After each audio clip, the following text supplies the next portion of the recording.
সুদানে জাতিসংঘ শান্তিরক্ষা মিশনের সন্ত্রাসী ড্রোন হামলায় নিহত বাংলাদেশ সেনাবাহিনীর 6 শান্তিরক্ষীর মরদেহ গত শনিবার দেশে এসেছে।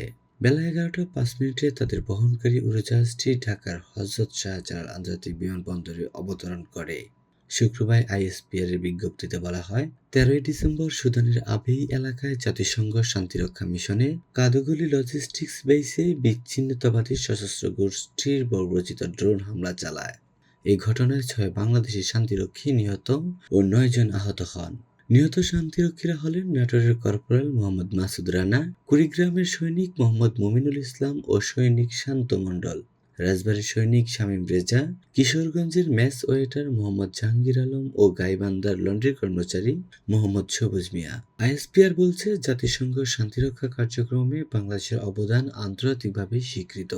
1948 সালে জাতিসংঘের শান্তিরক্ষা মিশন শুরু হলেও বাংলাদেশ এতে যুক্ত হয় 1988 সালে। ইরান-ইরাক সামরিক পর্যবেক্ষক মিশনে 15 জন সদস্য পাঠানোর মাধ্যমে এই যাত্রার সূচনা হয়। বর্তমানে বাংলাদেশ বিশ্বের 10টি দেশের শান্তিরক্ষা মিশনের দায়িত্ব পালন করছে। এদিকে প্রথমবারের মতো ডিআর কঙ্গোতে বাংলাদেশ সেনাবাহিনীর 3টি হেলিকপ্টারও মোতায়েন করা হয়েছে। শুরু থেকে এ পর্যন্ত জাতিসংঘ শান্তিরক্ষা মিশনে বাংলাদেশের 168 জন সদস্য প্রাণ দিয়েছেন। জানাজার আগেই শহীদদের জীবন বৃত্তান্ত পড়ে শোনানো হয়। এ সময় তাদের স্বজনরা বক্তব্য দেন। এরপর বক্তব্য দেন জাতিসংঘ মহাসচিবের পক্ষে ইউনিসেফের chief community liaison officer Boris এফরেম চৌবাবি। জানাজা শেষে তাদের প্রতি রাষ্ট্রীয় সম্মাননা জানানো হয়।